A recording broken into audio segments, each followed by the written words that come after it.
Ang Paschal Mystery o ang Paschal Triduo na ito ay ito'y pinapakilala po sa atin. Pinapahayag sa atin ang tunay na lingkod o ang paglilingkod sa ating pong Panginoong Diyos, sa ating Amang nasa langit, sa ating Panginoong Hesus, ang mga tagapaglingkod, tulad po ng kanyang mga alagad. Ang paghuhugas ng paa ng kanyang mga alagad. Si Jesus mismo ang naghugas. Akong pastol mong sa'yo'y nag-alaga, batid mo rin kung sino ako. Tayong mga lingkod, dapat tayo ay laging handa. Kung ano yung ating binibigay noon, ibigay din natin. Kung tayo nagpapahiram, magpahiram po lagi tayo. At alalahanin po natin lagi iyon. Alang-alang sa aking mga tupa. Kung ikay nabibilang sa ating kawan, gawin mo ang nararapat. Itulong mo ang iyong ibibigay sa Kanya. Kaligtasan,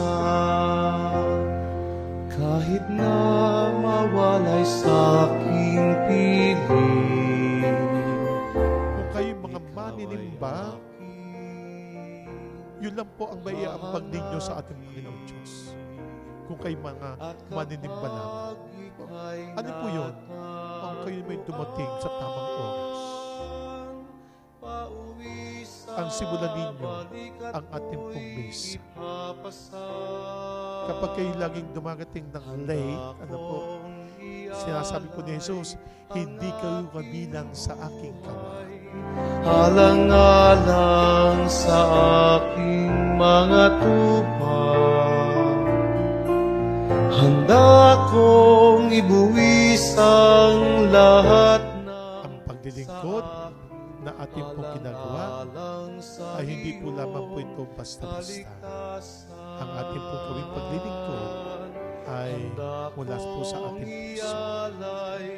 Hindi lang tayo basta mayroong hinihingi, ano po, tayo po ay kusang gumagawa kung paano tayo sumamba, kumilala sa ating Panginoon Diyos. At yung mga pakikibahagi po natin sa mga gawain, ngayon po mga mahal na araw, ito po isang pagpapatunay na tayo po ay nahumingi ng karagdagang pagpapakabanan.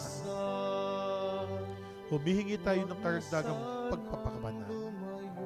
Kaya nga po, sa ating pong pagdiriwang na ito, ay inaanyahan ko ang lahat na nawa tayo makibahagi. Ano po? Makibahagi po tayo sa simula ng tatlong araw na Paschal Mystery ng ating Panginoong Jesucristo.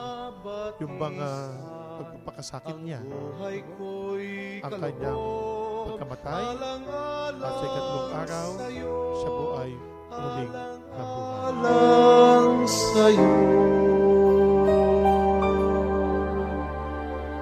aking mahal.